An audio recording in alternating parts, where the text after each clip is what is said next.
Hello guys, ये episode 22 खूबसूरत मोहब्बत का। तो चलिए शुरू करते हैं। मनाली अपनी बड़ी बड़ी आंखों से मनन को बस देख रही होती है चुपचाप। मनन उसके पैर की चोट को देखकर उसको बेड पे बिठा देता है।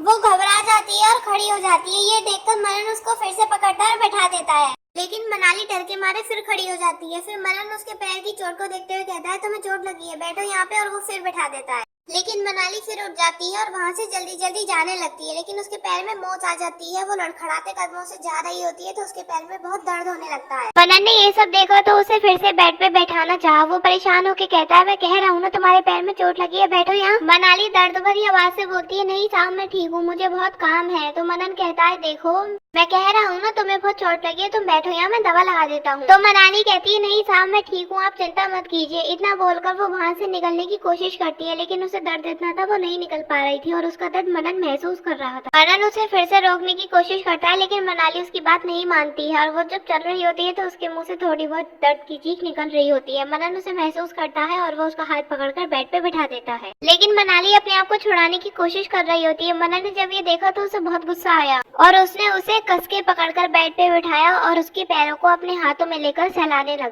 मनाली को तो जैसे उसके छूने से करंट ही लग गया। वो तो बस अपना पैर छुड़ाने में लगी थी और मनन ने उसका पैर कस के पकड़ रखा था, जिससे पैर छुड़ाना मुश्किल था। मनाली हड़बड़ाकर कहती है, साहब ये क्या कर रहे हैं आप, मैं ठीक हूँ, छोड़िए छोड़िए मेरा पैर। मनन ने ये सुना तो उसे घूर के देखा और पैर सहलाते हुए गुस्से में कहता है कि हो गया ना पंचनामा, क्या जरूरत थी कलाकारी करने की, तुम ठीक से खड़ी नहीं हो सकती, हर वक्त तुम्हें भागना ही होता है। इतना कहकर वो ड्रॉर से दवाई निकालकर मनाली के पैर पे लगाने लगता है। मनाली अपना पैर थोड़ा पीछे कर लेती है तो मनन ने उसे आके दिखाई, फिर उसने अपना पैर हिलाया भी नहीं। सच तो ये था कि उसे मनन के छूने से कुछ अजीब सा ही लग रहा था। इस तरह से मनन उसे छूता था उसके लिए एक अलग ही एहसास था, उसे ये समझ ही नहीं आ रहा था। वो बस अपनी उंगलियों को जकड़े हुए तो कभी मनन की साइड तो कभी अपने पैर की साइड देखे जा रही थी। जब उसके बर्दाश्त से बाहर हुआ तो उसने बड़ी हिम्मत करके कहा, साहब अब बस हो गया ना, मुझे खाना बनाने जाना है, लेट हो रहा है। इतना बोलकर उसने पैर हटाया, लेकिन मनन ने फिर से पकड़ लिया और कहा, कहीं नहीं जाना है। तो मनाली हिम्मत से कहती है कि पर मुझे जाना है, छोड़िए मेरा पैर। फिर मनन कहता है कि पूछा नहीं है, बता रहा हूँ, जब तक मैं ना कहूँ यहाँ से हिल भी नहीं सकती तुम। इतना सुनकर मनाली को थोड़ा गुस्सा आया। उसने अपना पैर जोर से झटका और उठकर जाने लगी। मनन भी उठता है और उसका हाथ पकड़कर अपनी ओर खींच लेता है। मनाली फिर एक बार उसकी बाहों में कैद हो चुकी थी। वो उसे बस हैरान होकर देख रही थी। मनन कहता है, कहा ना एक बार समझ नहीं आता, यह सुनाई नहीं देता। ऐसा कहकर वो उसे एक बार फिर बेड पर जोर से बिठा देता है। वो पूरी तरह से डर चुकी थी।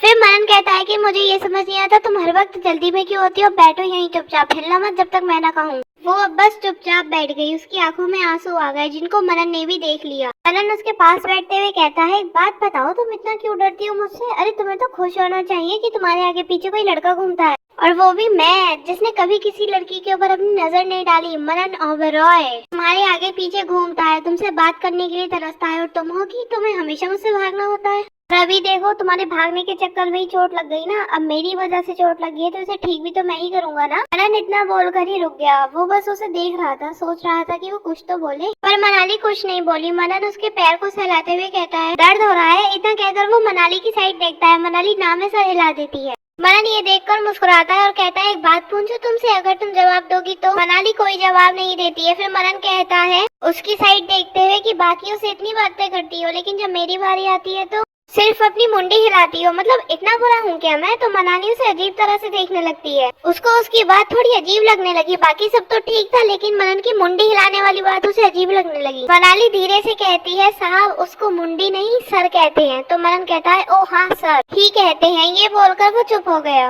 जैसे वो मनाली से जवाब मांग रहा हो। तो मनाली कहती है, मेरी आदत है साहब। तो मनन कहता है दांत दिखाते हुए कि बड़ी अजीब आदत है तुम्हारी, लड़कियों को 24 घंटे बोलने का मौका चाहिए होता है और तुम हो कि चुप ही रहती हो। इतना सुनकर मनाली ने अपना सिर झुका लिया। वो बस मनी मन ये दुआ कर रही थी कि मनन उसका पैर जल्दी से छोड़े और वो यहाँ से जल्दी से निकल जाए। मनन अब भी उसका पैर सहलाए जा रहा था और उसकी तरफ देखे जा रहा था। मनाली सोचते हुए इधर उधर देखने लगी। उसकी नजर अपने साइड में पड़े तकिए के नीचे पड़ी। उसके नीचे कुछ ब्राउन कलर की चीज थी। उसने तकिए को हटाया और उसकी नजर उसके ब्राउन दुपट्टे पे पड़ी जो मनन उसके घर से लेके आया था। उसने मनन की ओर देखा जो उसी दुपट्टे को देख रहा था। मनाली ने उस दुपट्टे को उठाना चाहा तो मनन ने उसे भी पकड़ लिया। मनन उससे दुपट्टा छीनते हुए कहता है छोड़ो छोड़ो इसे। मनाली कहती है कि साहब ये मेरा दुपट्टा है। मनन कहता है कि है नहीं था, अभी मेरा दुपट्टा है। इतना सुनकर मनाली उसे हैरानी से देखने लगी। वो उससे कहती है साहब ये आपको दुपट्टा है, आप भी दुपट्टा पहनते हैं क्या? मनन को तो जैसे उसकी बात सुन के शौक ही लग गया हो। वो हिचकिचाते हुए कहता है मैं क्यों पहनूंगा, मैं मेरे पास कपड़ों की कमी है क्या? तो मनाली अपना दुपट्टा उसके हाथों में से अपने हाथ में ले लेती है और कहती है तो इसका क्या करेंगे आप, ये तो मेरा है। मनन सख्ती से कहता है कि इसका कुछ भी करूं मैं, तुम्हें उससे क्या, बस ये मुझे अच्छा लगता है। इतना कहकर वो दुपट्टा लेकर वापस रख देता है। मनाली अब भी अपने दुपट्टे को देख रही थी और सोच रही थी कि मेरा इतना अच्छा दुपट्टा साहब ने ले लिया, अब वो अपनी ड्रेस की मैचिंग का दुपट्टा कहाँ से लाएगी। वो बेबसी से अपने दुपट्टे की ओर देख रही थी। वो खड़ी हुई और जाने लगी। उसके पैर के दर्द को अब आराम मिल चुका था, वो चल सकती थी। मनन खड़ा हुआ और उसने उसे बैठने को कहा। वो फिर से बैठ गई। मनन उसके बिना साइड देखे कहता है दर्द कैसा है अब? तो मनाली कहती है अब नहीं है साहब। मनन कहता है होना भी नहीं चाहिए था, मेरे हाथ जो लगे थे तुम्हारे पैर को। मनाली बिना उसकी साइड देखे कहती है अब मैं जाऊँ साहब। तो मनन उसे रोकते हुए कहता है आना जरूरी है क्या? मनाली ने उसे देखा तो वो कुछ ज्यादा ही मुस्कुराकर मनाली को देख रहा था। फिर मनन मुस्कुराते हुए कहता है बस कुछ बात करनी है तुमसे, बस पूछना था कि तुम मेरे साथ मुंबई चलोगी? मनाली उसे हैरानी से देखने लगी और लड़खड़ाती जबान से कहती है मैं मतलब साहब आप मुझे मुंबई क्यों ले जाना चाहते हैं? माफ करना मुझे कहीं नहीं जाना। तो मनन कहता है ओके ओके रिलैक्स, जबरदस्ती कहीं नहीं लेके जाऊंगा जो इतना डर रही हो। मनन उसे मुस्कुराते हुए देखने लगा। वो उसे देखकर कहता है एक बात कहूँ, मुझे तुमसे बात करने में बड़ा अच्छा लगता है, लेकिन शायद तुम्हें नहीं लगता, इसलिए तो तुम्हारे पैरों में स्प्रिंग लगे हुए हैं, यहाँ से वहाँ से यहाँ भागती रहती हो। मनाली ने इस बात पे भी कोई जवाब नहीं दिया। वो हिचकिचाते हुए कहती है साहब अब बहुत देर हो गई, मैं जाती हूँ, खाना बनाना है। मनन कहता है ओके चली जाना, पर ये दवाई लगा देता हूँ। मनाली कहती है नहीं साहब अब इसकी जरूरत नहीं है, बस ठीक है अब मेरा पैर। मनन उसकी बात पे सोचते हुए कहता है ओके अब जाओ। इतना कहकर मनाली उठी और जाने लगी। मनन उसे पीछे से जाते हुए देख रहा होता है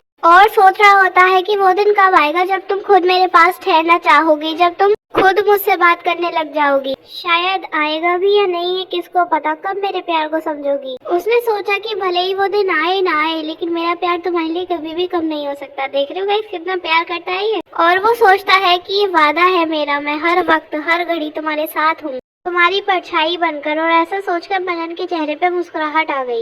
तो गाइस इसी के साथ एपिसोड 22 खत्म होता है। आपको कैसा लगा हमें कमेंट करके जरूर बताना। लाइक शेयर करना मत भूलना और आप चैनल पे नए तो सब्सक्राइब जरूर करना।